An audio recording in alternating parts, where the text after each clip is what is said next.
I bought my home in a quiet, upscale neighborhood to escape the chaos of the city and find some peace.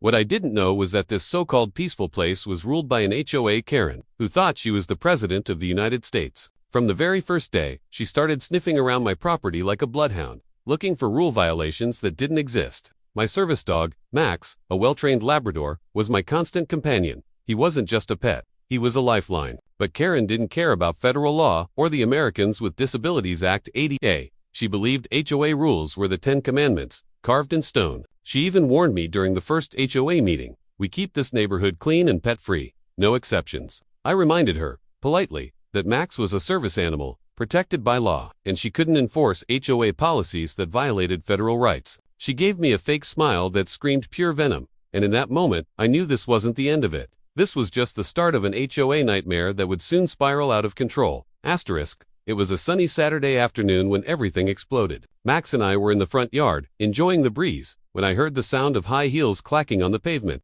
I turned, and there she was, Karen, in her pastel cardigan and oversized sunglasses, marching toward us with a plastic spray bottle in hand. Her face was twisted with rage, like she had been waiting for this moment all her life. Before I could even process what was happening, she shouted, "That mutt doesn't belong here. I told you, HOA rules don't allow pets outside." Then, without warning, she sprayed Max in the face with some harsh chemical cleaner. My service dog yelped in pain, stumbling back, and I felt my blood turn to fire.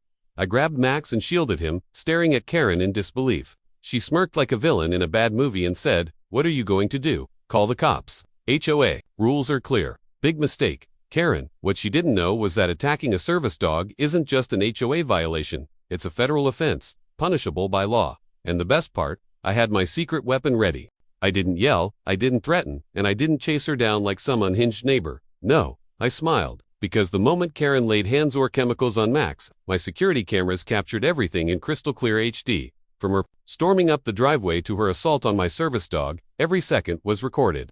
That wasn't the only secret weapon I had. As an attorney specializing in ADA compliance and disability law, I knew this case wasn't just HOA drama, it was about to become a federal lawsuit that would turn Karen's smug grin into tears.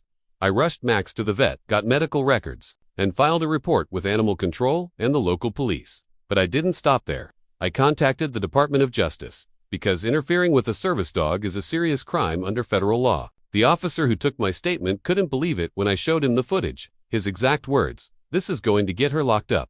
And that was music to my ears. While Karen bragged on the HOA Facebook group about teaching me a lesson, I was preparing the kind of legal retaliation that would end her reign of terror for good. Asterisk, 2 weeks later, it happened. I was sipping coffee when I saw flashing lights outside. Karen stood in her driveway, screaming at 2 police officers as they slapped handcuffs on her wrists. She kept yelling, "This is HOA business. You can't arrest me for that." But they could, and they did. She was charged with animal cruelty, harassment, and here's the kicker, interfering with a service animal under federal law, which carries heavy fines and possible jail time. The HOA tried to cover for her, but when the news broke, the entire neighborhood turned against her. She lost her position as HOA president, faced thousands in fines, and her picture made the front page of the local paper under the headline, "HOA Karen arrested for attacking service dog." As for me, I sued her civilly and won enough money to cover Max's vet bills and then some. The last time I saw her, she was standing in court, crying, as the judge reminded her, no one is above federal law. And that's the story of how HOA Karen attacked my service dog but didn't know I had a secret weapon that would destroy her world. Remember this, HOA rules don't outrank the law. And when you mess with someone's service animal, you're not just crossing a line, you're jumping straight into prison time.